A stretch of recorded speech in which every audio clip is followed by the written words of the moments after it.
Hey guys, Paul here. Alec here. Yeah, so today, because our last video where I was on comic book resources reading the 10 like best Yu-Gi-Oh cards or What did I whatever. tell you about going to CBR? Well, this time we have a more reputable source. We're going to be reading an article from TCG Player that is, what's the worst Yu-Gi-Oh card ever printed? And can we use math to find out? Oh, look, it's by Lucas Peterson. Yeah, who writes actually really good articles normally. And not to say this is a bad one, but This is the one we hate. so I thought that this would be kind of fun because I don't know. What do you think the worst Yu-Gi-Oh card ever printed is? Um,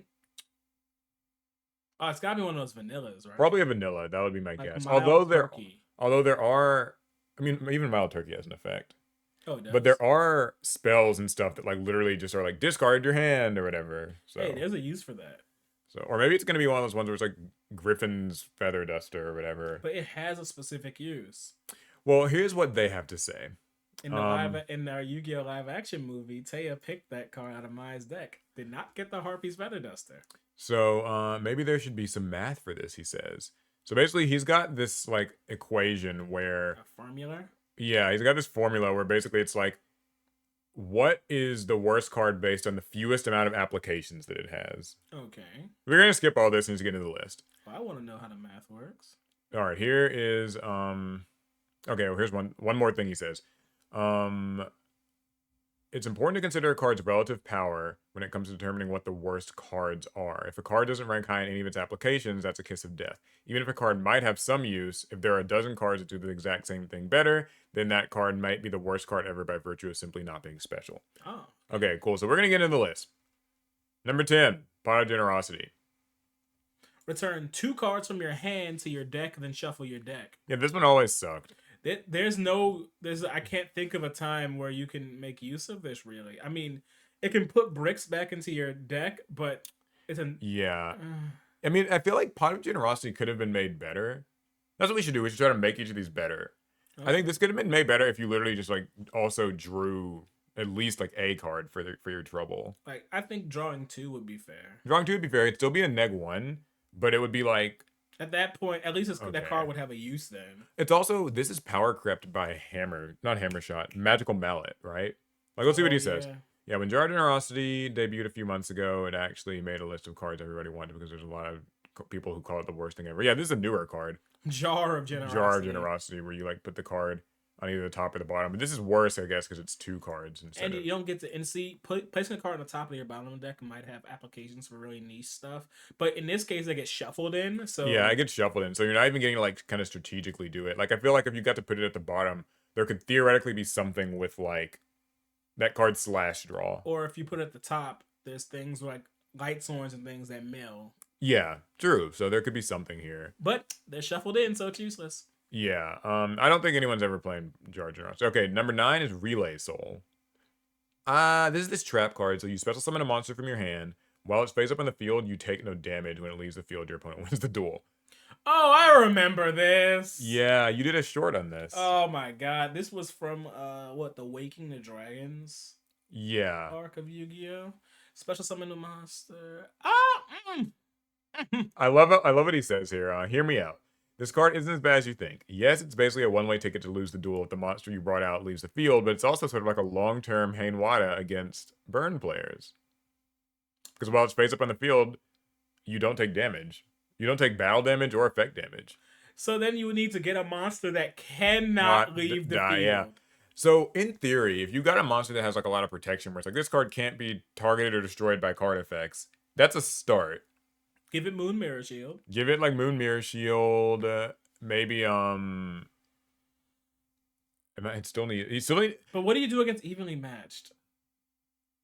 Well, you would just keep it because Evenly Matched lets you keep 1 card. Oh yeah. So you just keep that. Now, what you could also do is like, okay, what do they say here? Stall, burn. Okay, yeah. So, I mean, basically, I don't really get where you would ever... Here's the thing. This card is just worse Call of the Haunted, worse... yeah, I mean... Back to the Front. Because, like, it doesn't give you anything extra outside of this whole you take no damage thing. Yeah. But that's not a win condition by itself. It's really not. But it does give you a hard lose condition. A hard lose condition. That's going to kaiju it, I guess. Like, And nothing can dodge a kaiju except like literally, you can either put up Mask of Restrict, where it's like the card can't be cards can't be tributed, attributed. or that one the Diablosis like reprint or Darkest Diablos, it can't be tributed. Oh yeah, the So that anti-tribute could stuff. be, I in guess. theory. I mean, yeah, it's okay. All right, that's number 9. Number 8, Innervating Mist. I don't remember I this. remember this card. Your opponent's hand size limit becomes 5. All right, now hear me out. This is not completely useless, Okay. despite the fact they couldn't get a higher res image of the card. Yeah, it's a very low res image, but Um, if you're playing against an opponent and they have a deck that just out resources you consistently, and they get up to 7 cards in their hand every turn. You hit them with this, now they can only have 5 instead of 6. So like, In a long-term grindy thing, maybe there's something here, is what you're saying. yes. And then check it out. If they summon Slapper the Sky Dragon, that it can only have 5,000 attack. That's true. Only 5,000. So once you play them on the field, you can't use them instantly. So basically, like, there's an argument that you could use this in a Uriah deck, is what they're saying, because like Uriah uses continuous trap. So like this might be not the best. I mean, it's like a decent. Like, it is honestly, it's just a continuous trap you can run. It's not. Yeah. It's not. There are better. There are certainly better ones. I feel like this would. Okay, we gotta try to make this better. So, if this like limited your opponent's hand size to like 3, that could actually start to feel all right. And to be a modern Yu-Gi-Oh trap card, your opponent's hand size is limited to 3. They must immediately discard cards until they have 3 cards. So it would have to be like that. Like on activation, it would have to like cut it down, and then Yes. also it becomes the hand. Okay. Yoink. But yeah, 5 is just too many cards. Number 7 is Zone Eater. Oh no, I'm God, having I remember this card. flashbacks. Yeah, you guys will see if you've been watching main channel. We did a little quiz, and this was like a question. It is an aqua monster. It is in fact an aqua. A monster attacked by this card will be destroyed during the end phase of the 5th turn after the attack. I remember this as a kid, and I was like, what the hell is this card? Check it out. If you attack their monster who has been summoned through Relay Soul, that means on the 5th turn, they lose the game. Yeah, it's final countdown with only 5 turns. Yeah, hey. Or like a Destiny board. So, what did they have to say? If a monster's effect is something like you lose the duel or you literally can't play if you use this card, then of course it would be considered for this list. So there's something particularly egregious about having an effect that vaguely resembles doing something effective for you, locked behind a multi-turn delay. It really takes Suck to a new level. Makes it the worst of its category. Yeah, I mentioned Swordsman from a Distant Land as a spiritual counterpart, but Swordsman's better since it's better supported monster type and has better defense. So yeah, what does Swordsman do? Swordsman from a different land. Oh, you can. Oh yeah, it's right here. Yeah, if this card attacked an opponent's monster after damage calculation destroyed during the 5th end phase after the attack. So it's basically the same thing, but it actually has marginally better stats. It's got the same attack with 50 more defense. And it's a warrior. But also being a warrior. Earth Warrior is way better than like Aqua Water. Oh yeah. I mean... How do we make this better? Woo! Are we gonna claim that we're hard locked into 5th turn thing? I guess so. Okay, so if we're gonna stick with this whole 5th turn thing, I think this thing should say, a monster. I think any monster that attacks it, instead of it having to attack the monster, because you have to attack with this thing. Yeah, which means you'll take life point damage. And you'll also, that thing's probably gonna die. I mean, you can attack defense position stuff, yeah, but like, this means you can never use this to like an attack. If it gets attacked and destroys it on the 5th turn, then that doesn't make it a significantly worse man-eater bug. Yeah. Then again, it already is a worse man-eater bug. Yeah. I don't know. It's hard to fix this. Yeah, this one. Okay. This might not be fixable. Someone comment, how do we fix it? Number 6, White Hole. Okay, this is just an easy inclusion. It just negates Dark Hole. Hey. Actually, it doesn't relevant. It doesn't even negate it. It just, when your opponent plays Dark Hole, the monsters on your side of the field are not destroyed. Hey, that's relevant. Yeah. Now, could any counter trap that stops spells also... Could anything that negates or anything that just protects your monsters be better? Yes. I mean, there are My body is a shield in this situation. You might want to use that. I guess the idea here with White Hole, though, is that if... your opponent still loses. Yeah, your opponent like still loses theirs, which in like 2000 and whatever year, like 5, maybe that was like okay. How do you make it better? I think that if your opponent activates Dark Hole, you should be able to like activate this and for the rest of like until the end of the next turn, your monsters can't be destroyed by like. Ooh, what if it makes your opponent discard their hand? Just add that in. That's only makes it way Because like I don't better. know, like because the way I look at it is you're like reflecting the dark hole back at them, Yeah. so it destroys their monsters and now their hand. Okay. I don't know. Sure. I mean, hey, this could even make it a quick play spell at least. Like Not that I guess it would matter because if they're using Dark Hole, it would have to be in their turn, so maybe it doesn't really make a as a difference. trap, I feel like it doesn't get the job done just Yeah, fine. that's true. I mean, it'll do the same job poorly. Yeah, you could play 3 white holes in your deck from now to the end of the time, and the way the game's shifting, there's a good chance you never resolve the card. Yeah, that's fair. Yeah. Number 5 is Flame Viper. All right, disrespectful. We're in a pyro format right now. There has to be a use. Yeah, I was gonna say, so this list came out in 2023, which means that this was before Bonfire and It's stuff. searchable now, yo. Now, if this was a level 1 pyro, and like it was fire, that'd be crazy. sure it's vanilla, but like, hey, there's something No, there. can we talk about the fact that it's named Flame Viper, but it's Earth? Yeah, I don't know what that's about. What's a normal monster doing on this list, let alone a level 4 or lower normal monster? I'd agree that everything you can summon with unexpected die is better than 25% of the spell and traps that exist, but Flame Viper might be one of the worst normal monsters.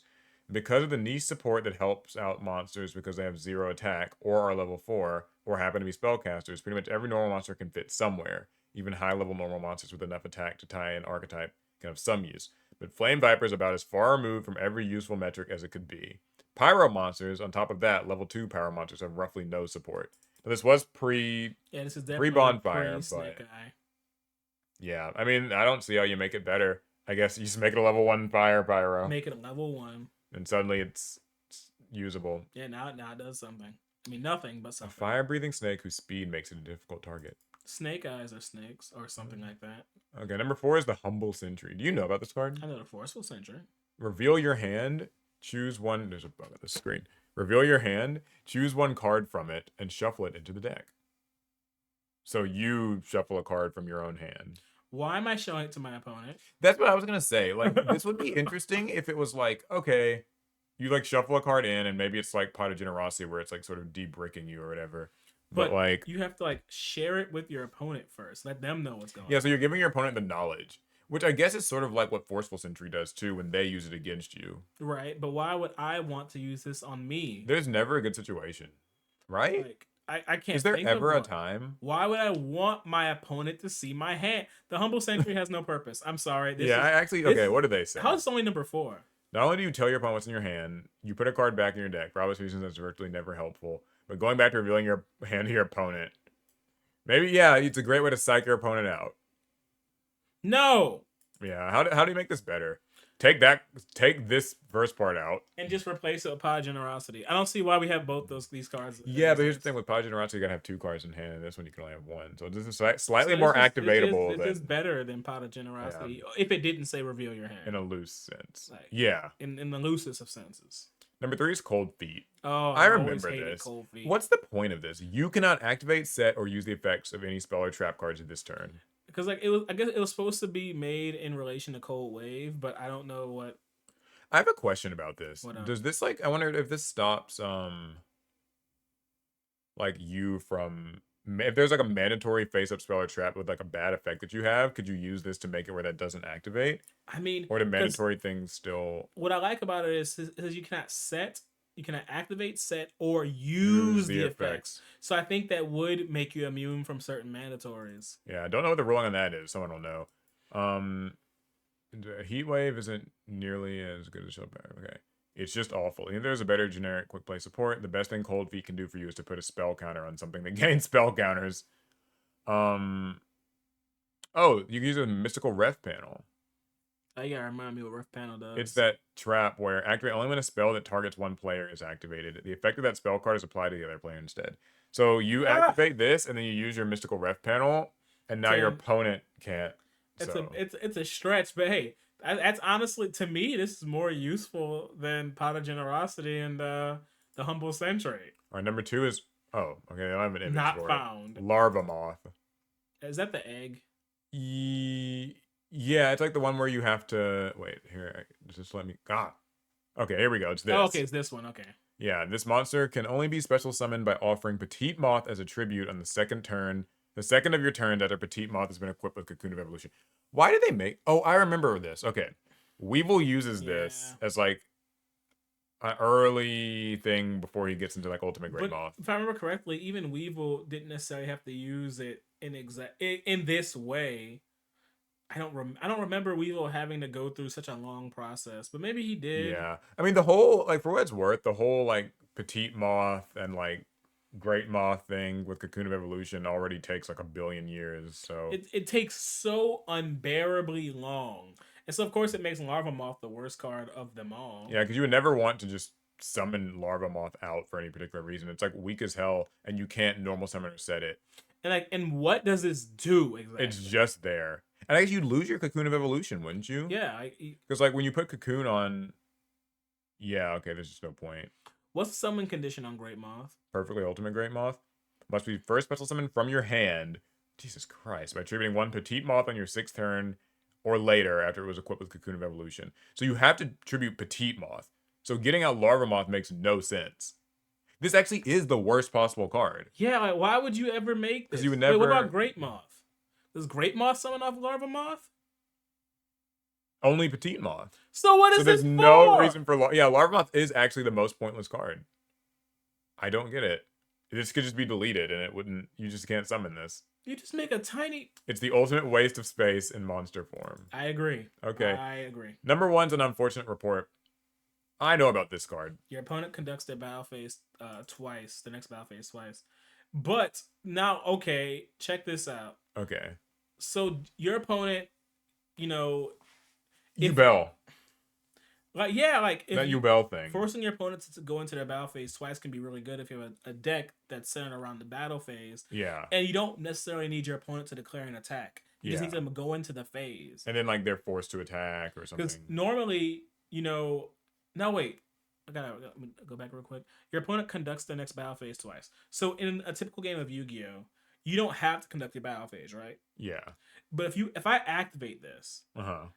does that mean my opponent now has to go into their battle phase so they can conduct it twice? That's a good question. Because there have been times, because I play very niche and weird decks, where I really want my opponent to go into the battle phase. What do they say? Most cards that have seemingly bad effects like Charge and Generosity have some application even if it's awful. Most effects that trigger in the battle phase require someone to attack, so your opponent could be hurt by conducting a second round of attacks if you force them to make any. But if you play an unfortunate report, they could simply elect not to do that. Okay. So, yeah. Wait, so they the can like counter choose... argument would be to use Evil Hero Malicious Fiend. What's that one? During your opponent's battle phase, all monsters they control change to attack position. Okay. Okay, so it's forcing them to attack. Like, it's bad, but once again, I feel like someone can craft a very niche deck that can make use of it. Yeah, okay. So, I mean, I agree with these. These cards suck. I just don't agree with the order. I still think Pot of Generosity and the Humble Sentry should be number 1 and 2. Yeah. Well, actually, no. After reading Larva Moth, I think Larva Moth should be 1. I mean, Larva Moth is garbage. And I think Humble Sentry should be 2. Let me go back to Larva Moth. There's something I need to say. It's lower. Wait, what? Oh, Larva Moth's like it's number 2, and I think it should be like number 1. No picture. No, you gotta go right here. Where? They had it right. Those freaking things. It's like right here. There we go. So, Are you? Larva Moth can be This is nothing. It's a small world target, right? Yeah, maybe you can small world something with it. That's true. That maybe there's something there. Yeah, I don't know. I mean, anyways, what did you guys think? Are these like the 10 worst, objectively worst cards, or can you think of a worse card? Yeah, what's your 10? If these aren't your 10, what are your 10? Yeah, I was expecting to see Griffin's Feather Duster or whatever I think White Hole took. Or White Hole. Yeah, White Hole. There's like one other card that's like that too, but I forget. Oh, Anti-Regeki. Anti-Regeki, yeah. All right, cool. I mean, it was fun. It's always fun to take a look at these really awful cards. These are pretty terrible. Whatever. Anyway, you guys let us know. Are there any applications of these things that we cannot think of, or any cards that are even objectively worse? Yeah. Has anyone won a game at Larva Moth? I mean, and it has to be on the field. Or played Larva Moth like at all. Like just successfully summoning this thing feels. Yeah. Tough. Get all however much attack, 500 attack it's got. Woo! All right, that's it. We'll see you guys in the next one. Best turn.